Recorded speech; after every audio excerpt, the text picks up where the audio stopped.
You are the couch. I'm the couch now. We're all the couch now. We're all the couch now. We're recording. Oh, cool. Hey guys, welcome to my YouTube channel. I don't know why I started it that way. I never say that. But anyways, bought it, took it over. You never know when aliens will take over my YouTube channel and it will no longer be my channel. It could happen at any moment. Anyways, hi, this is Lenny.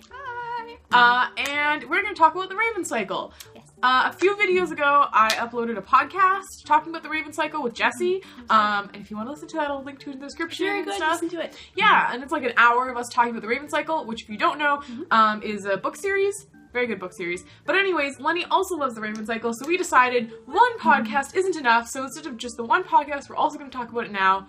We have no plan for this video. So it is a book series by Maggie Stiefvater, I believe is how it's pronounced. Stiefvater? Something like that. It's a very good series. There's 4 books, and yep. There's going to be a trilogy that's kind of related Yeah, to it. I'm not out yet. I'm calling it the Ronin trilogy. I'm pretty sure it's actually called the Dreamer trilogy or something like that. I mean, I've heard the Ronin cycle.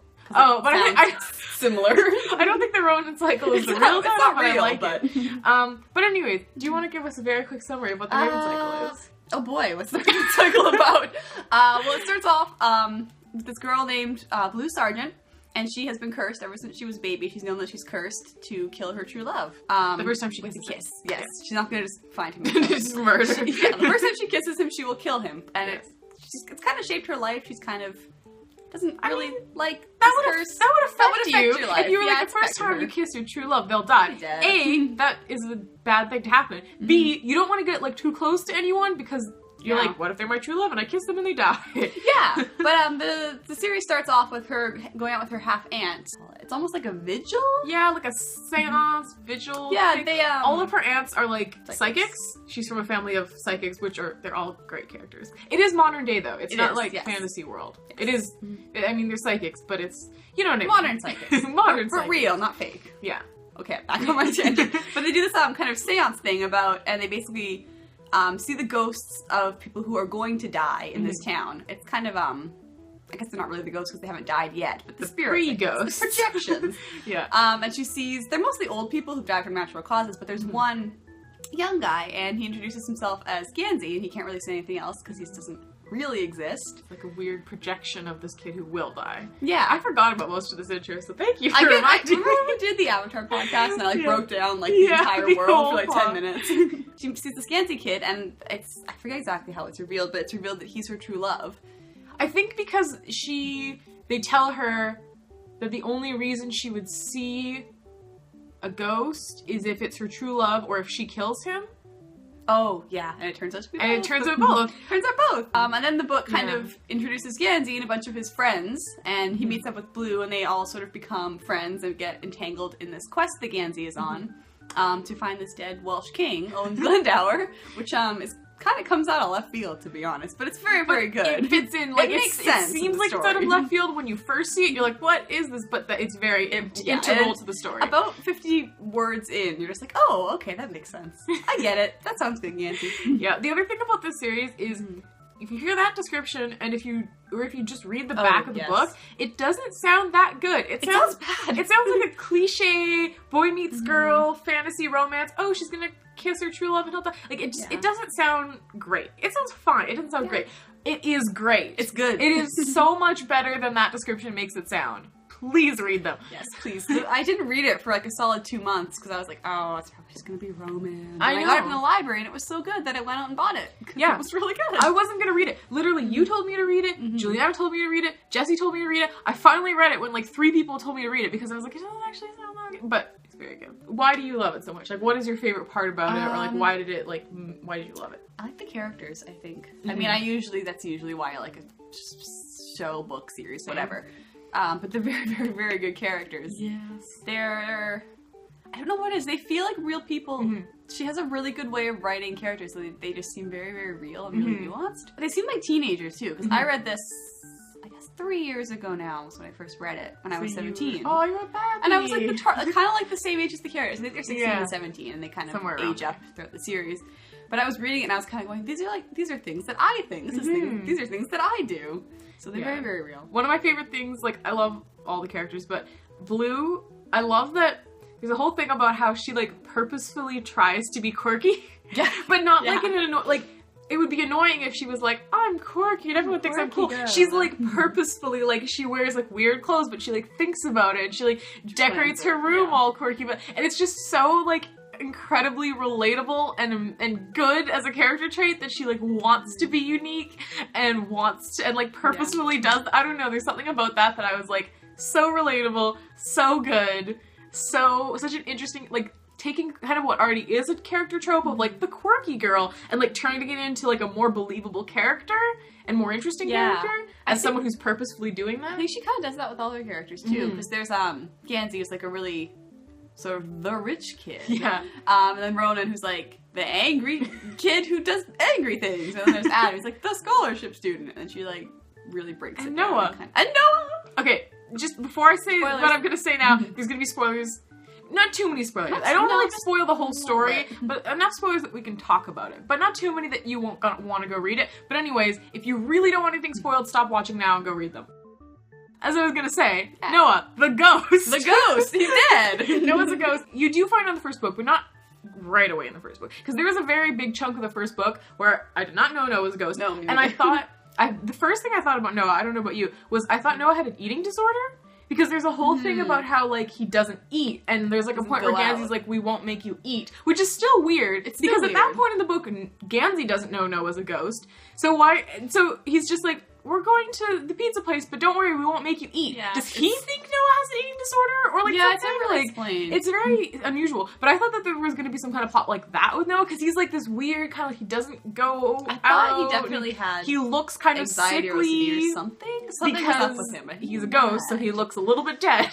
But, but you don't really know initially. The other thing is he tells you he's a ghost, kind of. He straight up says, very early in the story, he says, I've been dead for 7 years, but it's in response to someone, like, saying his hands are cold or something, so it seems like he's just being, like, dramatic, like, yes, I've been dead for 7 years. I'm and it's making like, a haha joke. No, he has been dead for 7 years. He actually is. No one knows. I love Noah. Oh, God, Noah's probably my favorite character. He's so weird, too. He's just a weird kid. He's so weird. I talked about this in the podcast with Jesse, too, but there's a scene where they're at, like, a dollar store, and he's just obsessed with these, like, snow globes and the glitter in them, and he's just, like, talking about the glitter, and it's like, Noah, you're so weird! I can't remember if you mentioned it in the podcast, we talked about it just between us, but you mentioned that it's hard to tell what's just from him being weird as a person and what's from him being weird because he's a ghost. Yeah. You can't really tell. It's like a mix, because I feel like he was just, like, a weird kid already, like, when he was alive, but, like, also I feel like becoming a ghost made him a little more weird.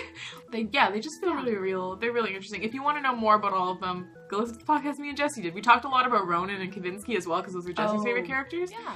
Kavinsky's really interesting. He's a good example of a very good character and a very shitty person. Exactly. He's a terrible person. He's an amazing character. And you feel so sad because you're like, he could have gotten better, but he was too self-destructive. Yeah. And he's such a good foil to Ronan because he's like I said this in the podcast as well, but he's like Ronan if Ronan didn't have Gansey and Adam and everyone, which makes him even sadder because you love Ronan so much and you care about Ronan, and you're like, Kavinsky is like Ronan if Ronan didn't have these good friends. Mm-hmm. Also, Ronan has a pet bird named Chainsaw. Yeah, I love her. She's the best. She's the best character. Noah's my second favorite. My favorite character is Ronan's pet raven named Chainsaw. I love her. There's a very good scene where she eats a hot dog, and it's, I don't know, I just love her. She eats a hot dog. She just eats a hot dog? And it's funny because the scene, there's a quote, and it's like, the raven horked down a hot dog or something. And it's such a funny word choice. And it stuck out. That's the other thing, the writing in these books was so good. Like, I think I said this before, but the fourth book felt like reading a nightmare. Yeah. Like, it's so trippy, kind of, but, like, super well written. Like, it's, like, poetic. The whole series, not just the fourth one, but it's so, like, poetic and dreamlike, which is matches up with the plot, because the plot is very about dreams and stuff, but then the writing is very dreamlike, so it, like, matches. As a writing student who appreciates, like, good, not just, like, good plot and good characters, but good, like, writing, like, word choice and stuff, it is very good writing, and also very good plot. Very good characters. Plot. I feel like we haven't really talked about the plot very much. Searching for the ghost. He's searching for the corpse, essentially. Glendower, who's this the comatose ancient body, I guess. Well, yeah. To grant him his wish. And in Cabe's Water, there's this, like, living forest, kind of. complicated. It's kind of revealed that the trees are all people who can change into trees, but forgot how to change back into people. Is that what? I think that's what it is, because that's what Blue's dad is. Spoilers. Yeah, real spoilers here. Oh, that's not what I thought. Maybe I don't know if I forgot, misunderstood, or interpreted something else, because that's how I interpreted it. But Caves Water is like a power source for dreamers. That's true. I mean, so I is know. It also people. I know. Glendower's wife and Blue's dad were definitely tree people. Yes. People who can. I forget what they call them. Yeah, they have a name. So, and I think it was implied that there were more of them, and that lots of trees in Caves Water are actually people. I don't remember if it was all of them though. Maybe I could be forgetting. I've only read the 4th book once, and same. Should reread it. But then again, even though it is like a power source for the dreamers, it's not really explained like why or how that exists, or even why and how the dreamers exist. Like we don't even really know why Ronan and his family can dream stuff up, or why Kaminsky can dream stuff up. Which kind of works in the plot. If you sit down and start to think about it, it seems weird, but it never really. No, like it feels weird. It doesn't feel like a plot hole, but just like. But I feel like also the Ronan trilogy that we mentioned at the top. Yeah. I feel like that will probably delve more into it. I think so. Because Ronan has a lot of unresolved things, both like emotionally and also emotionally. like plot-wise with his like dreaming and all of that. So I'm really curious to see where those books will go. You should check them out before the Ronan trilogy comes out, so then you could be like experiencing the magic when the trilogy comes out. Should we talk about Henry? Oh, I love Henry. I love Henry. I know you love Henry. I love Henry. Henry's in the 4th book. Well, he's technically in the other books, but he's like a minor background character, and then he becomes like significant in the 4th book, and I love him. A, he's from Vancouver, which is Canada, which is very close to where we live.